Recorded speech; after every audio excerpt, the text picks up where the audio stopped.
hearing on recognizing Israel's sovereignty over the Golan Heights comes at the dawn of a new horizon in U.S.-Israel relations.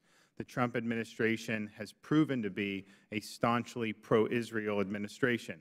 President Trump took the long overdue steps of recognizing Jerusalem as Israel's capital and opening the U.S. Embassy in Israel there this past May. Many presidents had promised to move the embassy, but it was President Trump who kept his promise and delivered. And I would admit that this committee was actively involved in that. We actually have some people who helped testify right before the decision, which I think was very important, so thank you. The President withdrew from the Iran deal that paved the way for Iran to acquire a nuclear weapon and provided huge amounts of money in sanctions relief and $1.7 billion in cold, hard cash. He pulled the U.S. out of the anti-Israel UN Human Rights Council, where the world's worst human rights violators routinely vilify the world's only Jewish state. He signed the Taylor Force Act into law, holding the Palestinian Authority accountable for its cash payments to terrorists, and he appointed a truly outstanding ambassador to Israel, my friend David Friedman.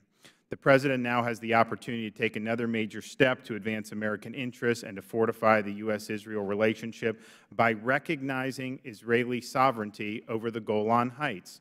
The Golan Heights is essential to Israel's security, a strategic high ground along Israel's borders with Syria and Lebanon. The Golan's topography grants Israel with an observation and intelligence capabilities that allow it to detect enemy activities. It also offers incredible defensive advantages in repelling an attack. It allows Israel to defend critical segments of territory like the Sea of Galilee and Haifa Bay, serves as a major water source and as a growing population center. The importance of the Golan is illustrated by Major General Giora Eiland, the former head of Israel's National Security Council, who wrote that, quote, Israel does not possess a plausible solution to its security needs without the Golan Heights, end quote. Israel's need for the Golan Heights is clearer than ever given the threats it currently faces on its northern border.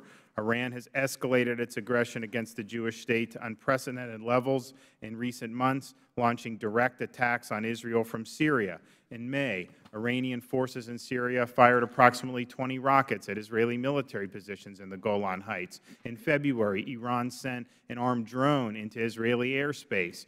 Iran has also equipped its terrorist proxy Hezbollah with advanced weapons, including over 100,000 rockets and missiles aimed at Israel. And amidst the chaos of Syria's civil war, terrorist groups, including ISIS, have gained footholds along the Syria border with Israel. We can only imagine how much worse the threats to Israel's north would be, and threats to the security of the broader region would be, if the Golan was in the hands of what remains of the Syrian regime or Iran or Hezbollah or ISIS. It would leave Israel's enemies in control of that high ground and station even closer to Israel's heartland.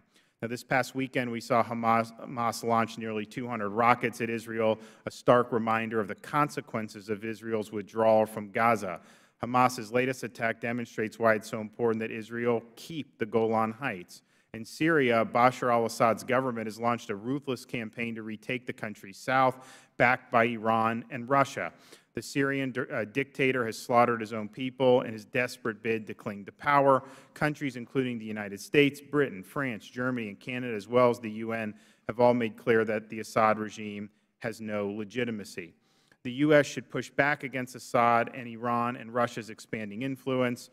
President Trump's action in ordering airstrikes made clear that Syria's use of chemical weapons would not be tolerated. The President can further U.S. national security interest and send Assad, Iran, and Russia another strong message with the stroke of a pen by recognizing Israel's sovereignty over the Golan. Recognizing this claim is also the right thing to do. Israel won the Golan in a defensive war in 1967. It repelled another Syrian attack there in 1973. 1981, with the passage of the Golan Heights Law, Israel permanently integrated the area as part of its country, and today the Golan flourishes as a growing center of agriculture, industry, tourism, and wineries. But other nations have yet to recognize Israel's sovereignty over the Golan, despite the fact that its acquisition of the area in a defensive war was consistent with principles of international law. And it's clear that without the Golan, Israel would not have secure and recognized boundaries free of threats or acts of force, as UN Security Council Resolution 242 calls for.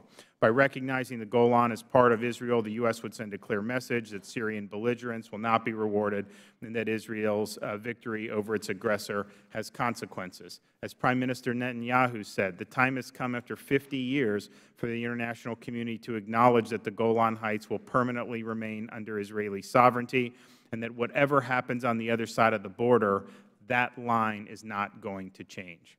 The case for recognition now is clear. Such a move would bolster Israel against the threats on its northern border and repudiate the Assad regime's butchery and Russia and Iran's designs in Syria. It would recognize the reality that Golan Heights is part of Israel and is vital to its national security. With the current state of Syria, the prospect of peace negotiations is non-existent. But the current danger Israel faces from Iran, Hezbollah, and other terrorist groups like ISIS makes clear that, given the instability in the Middle East, Israel could not afford to give up the Golan under any circumstances. Israel's security should be non-negotiable, and so should America's commitment to it. It's time to stand with our ally on the Golan and against these common enemies. This is a policy that the President should implement and that all members of Congress should support. And I would note that we do have a great panel of witnesses here to discuss this issue. So I want to thank all the witnesses for coming and providing their views. Under no circumstances, just think how crazy it would be to say that Israel should give the Golan to Assad or some of these proxies. It would be absolute madness. So let's discuss this issue today. And before we hear from our witnesses, I'd like to recognize the ranking member, Mr. Lynch, for his opening statement. Thank you, Mr. Chairman.